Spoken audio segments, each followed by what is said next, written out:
Thanks for joining me here to look at a super interesting pedal with a pretty interesting story. And honestly, I'm kind of wondering what you know about it in the comments. It is this silver Klon Centaur here. This pedal is very, very rare. And you might be saying, well, I see these all the time. This particular unit is not like the other ones. It shares an external aesthetic, but the inside is actually different.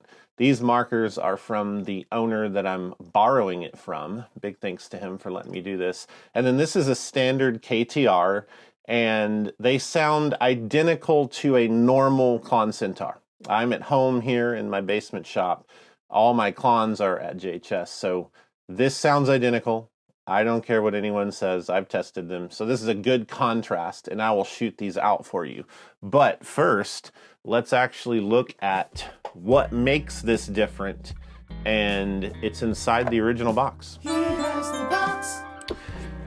In here, this is just a classic corrugated box, but we have 3 pieces of ephemera, and let me show them to you. And it kind of reveals this mystery or this story. So let's look at them closely. We have the original card. This is Klon William Finnegan, and that's the phone number, info klonsiberia.com and www.klonsiberia.com. It's worth noting people call the Klon a Klon.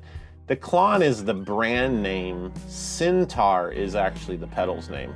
Klon is brand, so JHS, think that. Centaur is brand, the product, so that'd be like Morning Glory.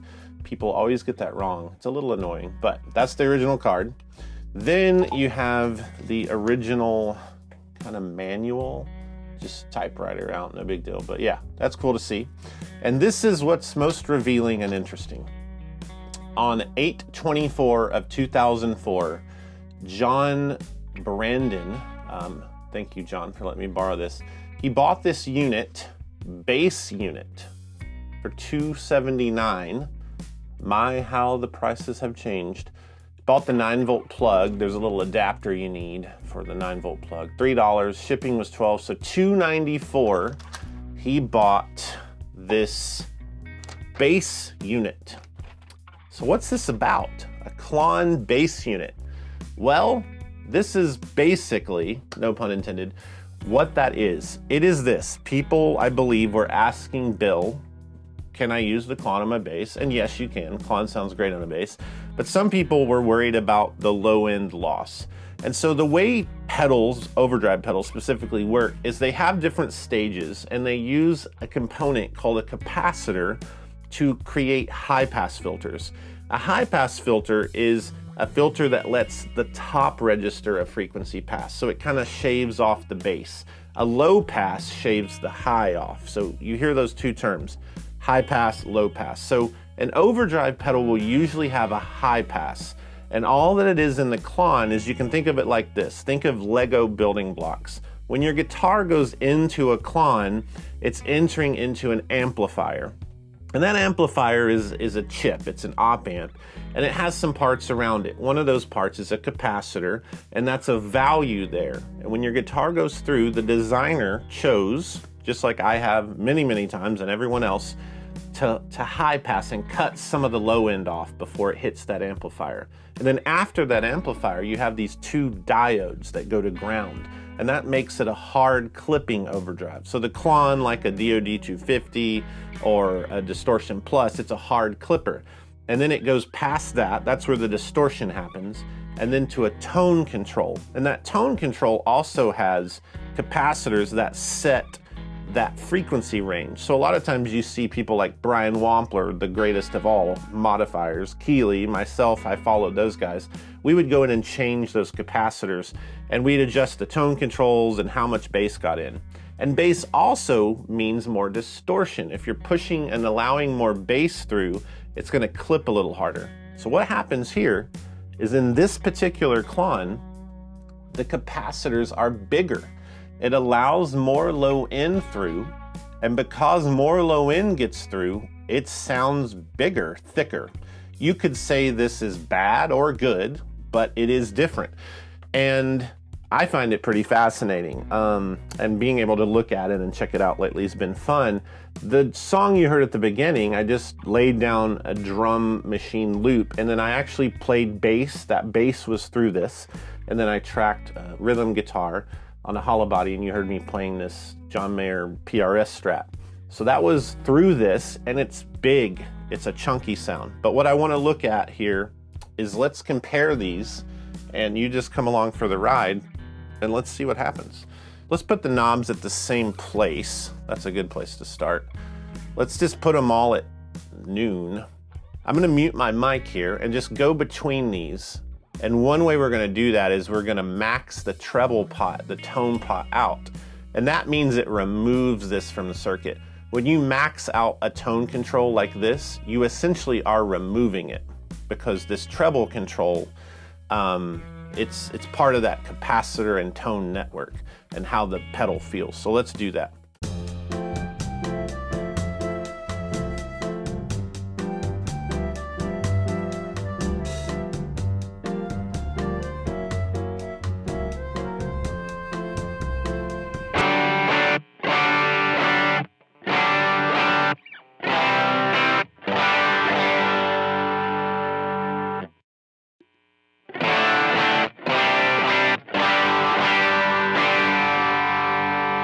So right off the bat, this is a little brighter in this setting already. Or you could say this is a little darker. Maybe they share the same brightness, but maybe this is darker on the low end. But I'll just keep messing with it, and you can hear for yourself.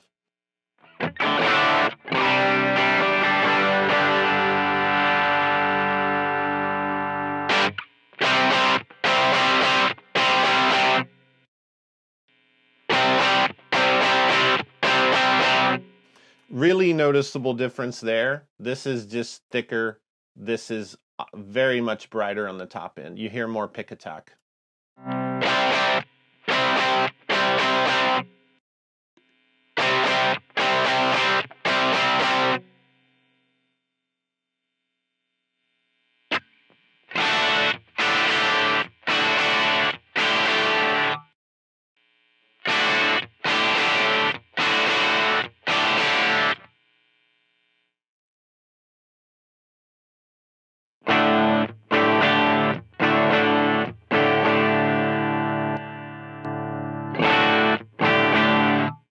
You're really hearing it here because this is the lowest allowance of low pass for both.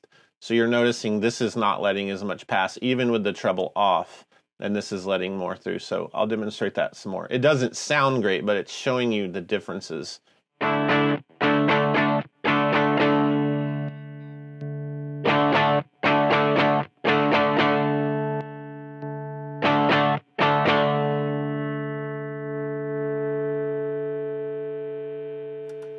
So this is how I always set a Klon. 75% gain, treble straight up, and then I put the drives, or like the volume, somewhere in that corner. Let's match these up.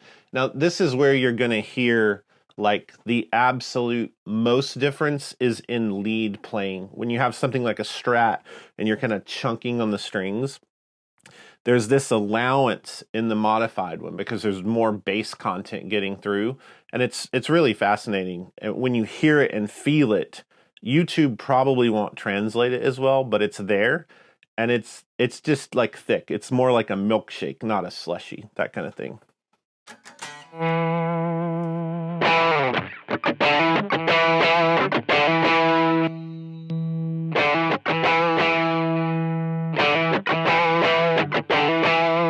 So I really hear it here.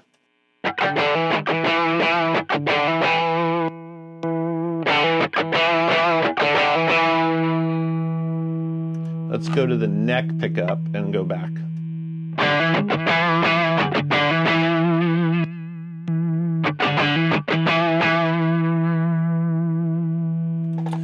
Yeah, I mean, I would say all around it just sounds smooth and not like a Klon to me in how it sustains and breaks up. So what I'm going to do now, let me show it to you on bass. We'll go from there, and yeah, that's the point of the pedal. So let's look at it on bass.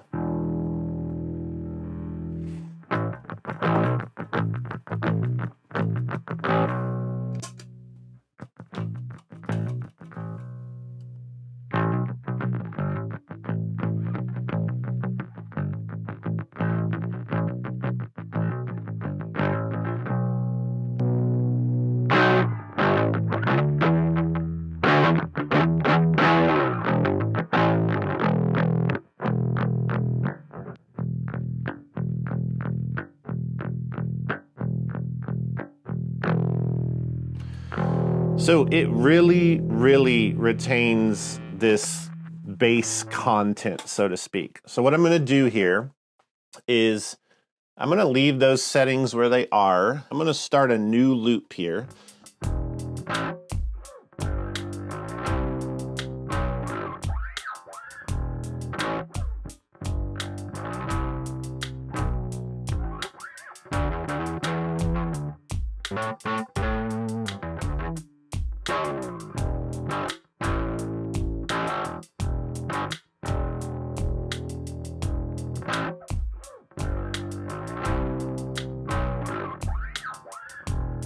All right, now that I have that loop, and that's a dirty sound. I'll do a clean sound in a second.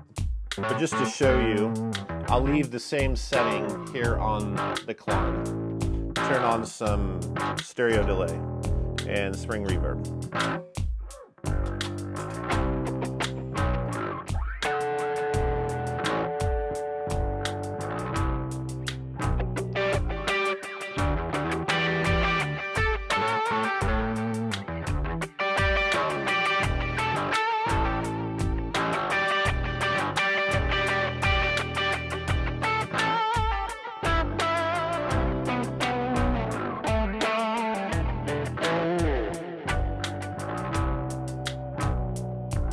That gives you a really good idea of that sound. So let's clean it up and let's use it like a bass preamp.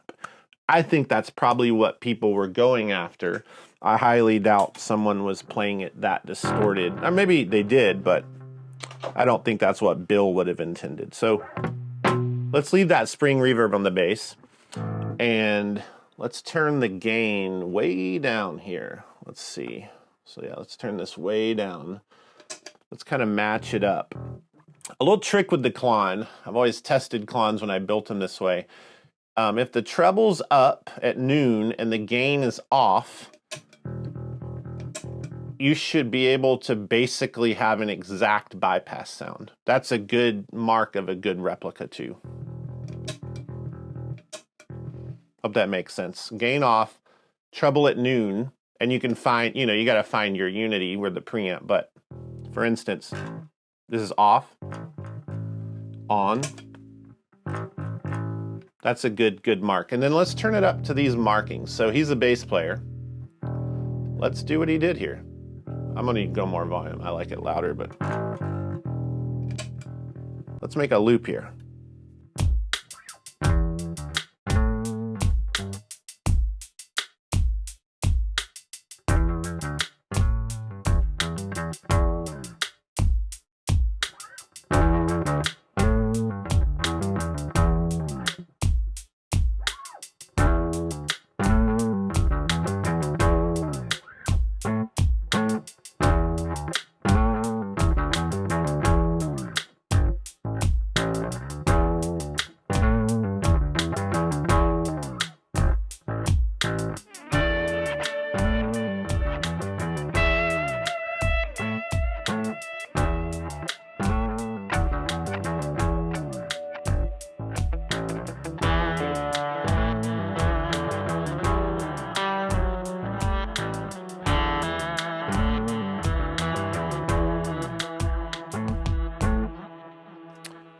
All right, so as you can see, it's a phenomenal unit. If you've played Klons and you play this one, you would immediately feel more low end. And we've established, obviously, that it's the rarest. I can't find any online. Like, I literally cannot find any. So when I search here, if you go to reverb, for instance, it says showing no results for Klon base model. And then if I go to all filters and go sold, there's just like someone made a Klon base modded pedal. That's all there is though. There's like absolutely, they're just really rare. My guess is 20, 50, 100, something in those numbers. And yeah, I think it's the most overlooked, interesting Klon model. We know that the silver horsey, so this model, if it has a horsey on it, that's the one that's the least production historically. We do know that, but this would top that by far. But if you have any information about that, throw that in the comments. Let's go to record time.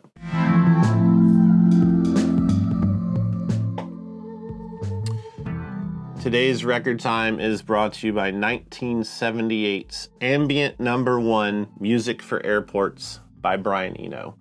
This track 2 is one of the most played tracks in my Apple Music by far. I put it on repeat, I fall asleep to it, I study to it, I write to it, I read to it. It's just amazing. This is basically 4 tracks, 2 per side, and Brian Eno it's just amazing. He sat down with a piano and some other gear and he just made these kind of on the fly, like I do the jams, or we do the jams in the other episodes. This is just spontaneous thinking music. It's one of my favorites, and yeah, I'm just a huge fan of it, so check it out.